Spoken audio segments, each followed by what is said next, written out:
Hey guys, welcome to another New World video. In today's video I wanted to take a closer look at the Blunderbuss. Specifically, how do the attributes that it scales off of affect it exactly, with and without Intellect gems, in order to get a better idea on how we should spec in order to get the most out of it, and what weapons we should be pairing it with. I also have had a few people in my Discord and on Reddit tell me that tier 2 gems are performing better than tier 4 in this weapon, so I also wanted to test to see if that was true, so we don't wastefully just assume tier 4 is better and use those. The way I will be testing it will of course be on target dummies in an outpost. The reason I went with this was because I just wanted to produce comparable baseline numbers. When dealing with NPCs or PvP environments, you're going to be encountering resistances, weaknesses, and so on, so it would be difficult to get a fair baseline under those conditions. So let's get into the testing and see what happens, shall we? So first I tested 400 strength and 50 intellect.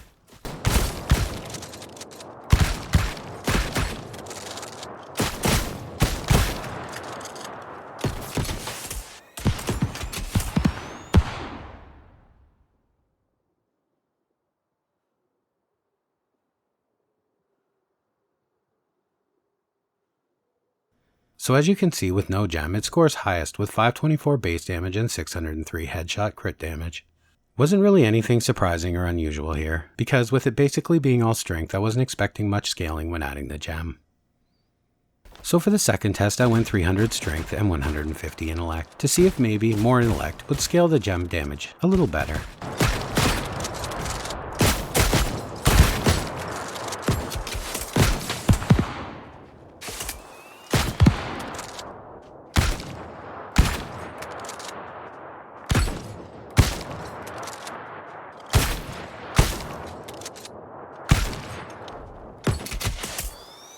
The results here were strange, but as you can see, it's pretty much about the same across the board without the gems. Possibly caused by balancing between more strength and intellect, kind of working itself out to be even. So for test number 3, I went 200 strength, 250 intellect. This is where I started to realize these numbers are all over the place and the math behind them starts to not make sense. But it is what it is, I suppose.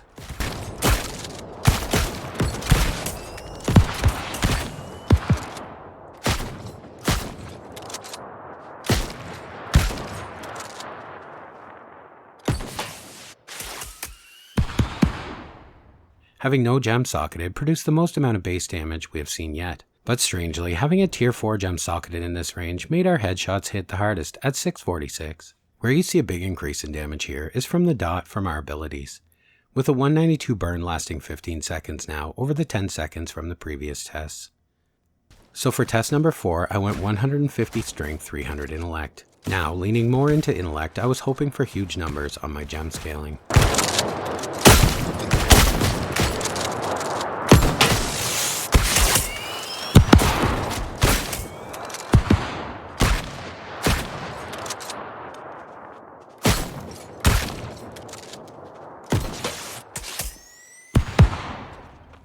With no gem here, it's basically on par, which I will admit was surprising. I expected with no gem it would be much lower.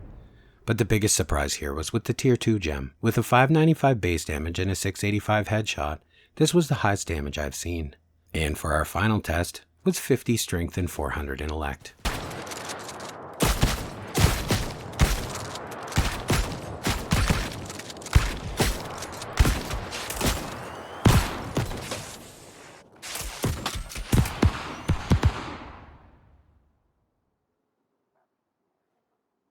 I was completely unimpressed with how the Blunderbuss performed in this build.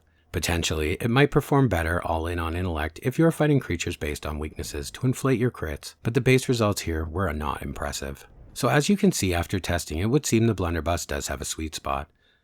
The results using it with 150 strength and 300 intellect and a tier 2 intellect gem produced by a pretty big margin the best results. The burning dot was one of the highest in this category and lasts 15 seconds because of the 250 intellect perk, and both the base damage and the headshot crit damage here are the highest numbers I recorded in all of my testing. So if you're looking to get the very most damage possible out of your Blunderbuss, I would have to recommend that build.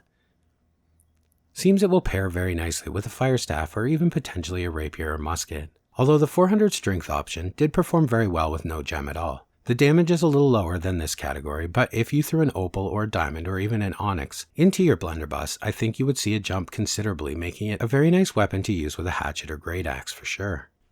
Now that I have done this testing, I'm going to play around with a few builds, and I will post some when I'm finished.